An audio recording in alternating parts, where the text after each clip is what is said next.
देखिए, Iran America युद्ध में आज की सबसे बड़ी खबर यही है कि डोनाल्ड ट्रंप ने इस पूरे युद्ध के बीच में प्रधानमंत्री नरेंद्र मोदी को फोन घुमा दिया है। 25 दिन से युद्ध चल रहा था और ये 25 दिन में पहली बार है कि नरेंद्र मोदी और डोनाल्ड ट्रंप की बात हुई है। नरेंद्र मोदी ने भी सब जगह बात की, डोनाल्ड ट्रंप को फोन नहीं किया था। डोनाल्ड ट्रंप ने भी 25 दिन से कोई फोन नहीं किया हुआ था, मतलब उसके पहले से नहीं किया था, युद्ध के बीच कह रहा हूं कि कोई फोन नहीं किया था। लेकिन आज अचानक दोनों की बात हो गई और इसके बारे में अमेरिका के राजदूत सर्जियो गोर ने बताया कि राष्ट्रपति ट्रंप और पीएम मोदी के बीच बातचीत हुई है। दोनों ने मिडिल ईस्ट के हालात पर चर्चा की है, जिसमें स्ट्रेट ऑफ हॉर्मुज के खुले रहने की अहमियत शामिल है। यानी दोनों के बीच स्ट्रेट ऑफ हॉर्मुज को लेकर बात हुई है। यह अमेरिका के जो एम्बेसडर है भारत में, उन्होंने ट्वीट करके कहा। इसके बाद प्रधानमंत्री नरेंद्र मोदी ने भी ट्वीट करके बताया कि राष्ट्रपति ट्रंप का फोन आया था। भाई, उन्होंने पहले ही लाइन में लिख दिया कि राष्ट्रपति ट्रंप का फोन आया था, क्योंकि ट्रंप इतने झूठे हैं कि पता चला कहेंगे कल को कि भाई मोदी ने फोन किया था, तो पहले ही लाइन में लिख दिया कि उसे उधर से फोन आया था। और उन्होंने कहा कि उनके साथ पश्चिमी एशिया के हालात पर सार्थक चर्चा हुई है। भारत तनाव को कम करने और जल्द से जल्द शांति बहाल करने का समर्थन करता है। स्ट्रेट ऑफ हॉर्मुज को खुले रहना, सिक्योर रहना पूरी दुनिया के लिए जरूरी है। पीएम मोदी ने बताया कि ट्रंप के साथ इस बात पर सहमति बनी है कि शांति और स्थिरता के प्रयासों के लिए संपर्क में रहा जाएगा। 25 दिन से युद्ध चल रहा है, लेकिन अब अचानक ट्रंप ने अगर नरेंद्र मोदी को फोन लगाया, बातचीत की, तो इसके मायने क्या हैं? इसको समझना बड़ा इंपॉर्टेंट है। देखिए, इसमें दो चीजें हो सकती है। पहली बात तो यह हो सकती है कि युद्ध में चौतरफा फंसे ट्रंप अब युद्ध से बाहर निकलने के लिए भारत की मदद चाहते हैं, क्योंकि भारत ईरान से भी दोस्ती किए बैठा है। भारत के कुछ जहाज ईरान ने छोड़े ना भाई, और भारत ईरान के जो यहां पे लोग हैं वो भी कह रहे हैं कि भाई भारत से हमारे रिश्ते अच्छे हैं। तो ट्रंप को लगा होगा कि भाई और तो कोई करा नहीं पा रहा, तो एक काम करता हूं, मोदी को बोल के देखता हूं। एक तो ये पॉसिबिलिटी हो सकती है। दूसरा क्या हो सकता है? दूसरी बात यह हो सकती है कि ईरान से बात करने में पाकिस्तान का नाम आ रहा है, लेकिन पाकिस्तान भरोसे के लायक तो है नहीं, इसलिए भारत जैसा कोई भरोसेमंद देश बीच बचाव करे। ये पहले वाले का सब पार्ट है। अब दूसरा या कहिए तीसरी बात यह भी हो सकती है कि ट्रंप ये दिखाना चाह रहे हैं कि वो ईरान से बातचीत को लेकर सीरियस है, कोई हवाई बात नहीं, इसलिए वो भारत जैसे बड़े देश से इस पर बात कर रहे हैं। चौथी बात यह है कि हॉर्मुज स्ट्रेट को लेकर ट्रंप और मोदी की बात हुई है। हॉर्मुज स्ट्रेट खुलने से नहीं खुलने से ट्रंप फंसे हुए हैं। हॉर्मुज स्ट्रेट खुल गया तो फिर ट्रंप युद्ध से बाहर निकल सकते हैं। तो ऐसे में सवाल यह है कि क्या ट्रंप अब भारत की मदद चाहते हैं हॉर्मुज स्ट्रेट खुलवाने के लिए ईरान पर अटैक करने को लेकर? क्योंकि भाई नेटो देशों ने तो मना कर दिया कि नहीं, हम नहीं आते तुम्हारे साथ, जाओ अपना देखो, अपना करो। खाड़ी के देश करवा नहीं पा रहे हैं, तो क्या कोई मिलिट्री एक्शन के लिए ट्रंप को भारत की जरूरत है, या फिर डिप्लोमेसी के लेवल पर ट्रंप को भारत की जरूरत पड़ी? क्योंकि यह आदमी ऐसे तो फोन करेगा नहीं, यह पक्का बिजनेसमैन आदमी है। यह कुछ ना कुछ सेटिंग गेटिंग करने के लिए, डील करने के लिए, भारत की मदद लेने के लिए फोन किया है, इंफॉर्मेशन देने के लिए फोन नहीं किया होगा।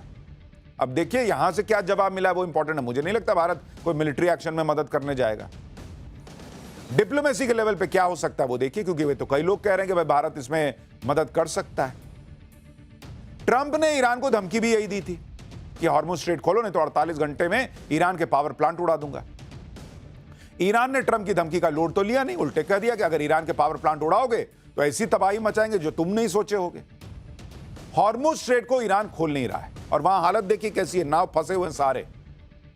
ट्रंप इसे जब तक खुलवा नहीं पाएंगे तब तक वो ईरान से युद्ध जीतने का ऐलान भी नहीं कर सकते। वहां 25 दिन में हाल यह है कि सैकड़ों शिप फंसी हुई है। देख रहे हैं, ऐसा लग रहा है कि किसी ने कागज पे फोटो बना दिया है, जितना मन उतना नाव बच्चा नहीं बना देता है, 1 2 3 4, वैसे फंसे हुए सारे जहाज। अब आपको ऊपर से जहाज से लिया है, एयरप्लेन से लिया है तो छोटे दिख रहे हैं, बड़े बड़े जहाज होते हैं। एरियल व्यू देख रहे हैं आप। दावा है कि किसी फ्लाइट से हॉर्मुज स्ट्रेट का यह वीडियो बनाया गया है। हॉर्मुज खुलेगा तभी जब ईरान से बात होगी। ईरान पर बम गिराने से हॉर्मुज तो नहीं खुलने वाला, ये तो अभी 25 दिन में दिख गया। यह बात ईरान ने ट्रंप को 25 दिन के युद्ध में क्लियर कट समझा दी भाई कि मारोगे तो नहीं खुलेगा। हॉर्मुज खुलवाने के लिए ट्रंप दुनिया से मदद मांगते रहे, दुनिया में कोई मदद करने तो आया नहीं। ट्रंप को पीछे हटना पड़ा, कहना पड़ा कि ईरान से बातचीत हो रही है। देखिए, बहुत संभव है कि डोनाल्ड ट्रंप को यह समझ में आ गया है कि भाई 5 दिन मैंने ईरान को दिए हैं, 5 दिन बाद हम जो है वो अच्छी डील कर लेंगे, मुझे लगता है वो कर रहे हैं। लेकिन उनको समझ में आ गया 10 घंटे में कि उन्होंने 5 दिन की बात की, उधर से ईरान मारता चला गया।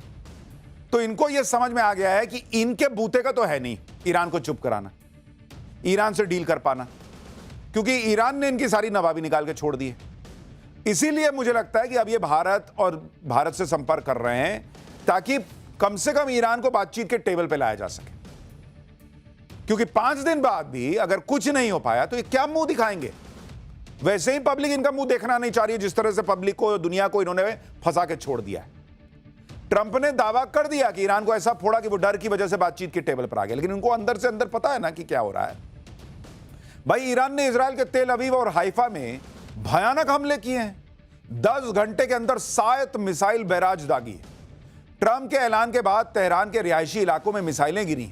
उधर ईरान के खुर्रम शहर और इस्फहान में पावर ग्रिड और गैस सप्लाई नेटवर्क पर हमले हुए हैं। पाइपलाइन फटने से खुर्रम शहर में ब्लैकआउट हो गया है। यानी युद्ध वैसा ही चल रहा है जैसा चल रहा था।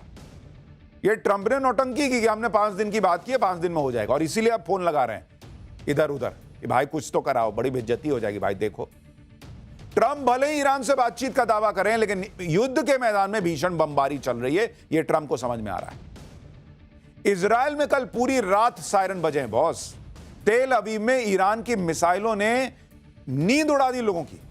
इनमें ईरान की क्लस्टर बैलिस्टिक मिसाइलें शामिल थी। जब ये मिसाइल गिरती हैं तब ऐसा लगता है जैसे एक साथ कई मिसाइल गिर रही हैं, जबकि ये एक मिसाइल होती है। इसके वॉरहेड टारगेट पर गिरने से पहले ही आसमान में बिखर जाते हैं और ज्यादा तबाही मचाते हैं। देख रहे कैसे जा रहा है, एकदम झुंड बना के फट जाता है। विदेशी मीडिया के दावों के मुताबिक 10 घंटे में ईरान ने इजराइल पर 7 बार मिसाइलों के बैराज दागे। इजराइल के तेल अवीव में, हाइफा और ईरान में नेशार में ईरानी मिसाइलों ने तबाही मचा दी। नेशार के अपार्टमेंट में मिसाइल गिरने से पूरे इलाके में कोहराम मच गया। इजराइल के तेल अवीव में ग्राउंड जीरो से हमारे सहयोगी की रिपोर्ट देखिए, आपको समझ में आ जाएगा कि इजराइल में कल रात क्या हुआ है। टाइम्स नाउ नवभारत की टीम अभी पहुंची है तेल अवीव के उस इलाके में जहां की एक मेजर मिसाइल आके गिरा है। हमारी अभी सुपरिटेंडेंट से बात हुई, उन्होंने कहा कि यह क्लस्टर एमिशन ना होकर के एक पूरा का पूरा मिसाइल था जो कि सड़क पर गिरा है, और वहां पर आप देख सकते हैं कितना बड़ा डिस्ट्रक्शन क्रिएट हुआ है। चाहे वो फर्स्ट फ्लोर हो, सेकंड फ्लोर हो, थर्ड फ्लोर तक जाके डिस्ट्रक्शन पहुंचा हुआ है। लेकिन एडमिनिस्ट्रेशन ने यह साफ बताया कि यहाँ इंजरी हुई है थोड़ी बहुत, लेकिन कोई, यानी ईरान रुकने का नाम नहीं ले रहा, वो लगातार इजराइल को फोड़ रहा है। ट्रंप बातचीत का दावा कर रहे हैं, लेकिन ईरान मिसाइलें मार रहा है। ईरान की मीडिया यह कहकर मजाक उड़ा रही है कि talks with the US underway through missile strikes. वो कह रहे हैं हम बातचीत तो कर रहे हैं, लेकिन वो बातचीत हमारी मिसाइलें कर रही हैं। इस बीच ईरान ने अमेरिका का एक सुसाइड ड्रोन मार गिराने का दावा किया। ईरान की फोर्स न्यूज एजेंसी ने एक वीडियो जारी किया। इस वीडियो में एक काले रंग का सुसाइड ड्रोन क्रैश हुआ पड़ा है। ईरानी न्यूज एजेंसी ने इसे अमेरिका का ल्यूकस ड्रोन बताया है। 25 दिनों के इस युद्ध में ईरान ने अब तक अमेरिका के 131 ड्रोन मार गिराने का दावा किया है। इधर ईरान फोड़ता चला जा रहा है, उधर इजराइल भी नहीं रुक रहा। कल रात तेहरान में रिहायशी इलाके में भयंकर एयर स्ट्राइक हुई, जिसके बाद पूरा इलाका हिल गया। एक बिल्डिंग तो पूरी तरह से तबाह हो गई, जबकि दूसरी बिल्डिंग में एक फ्लोर रहने के लायक ही नहीं बचा।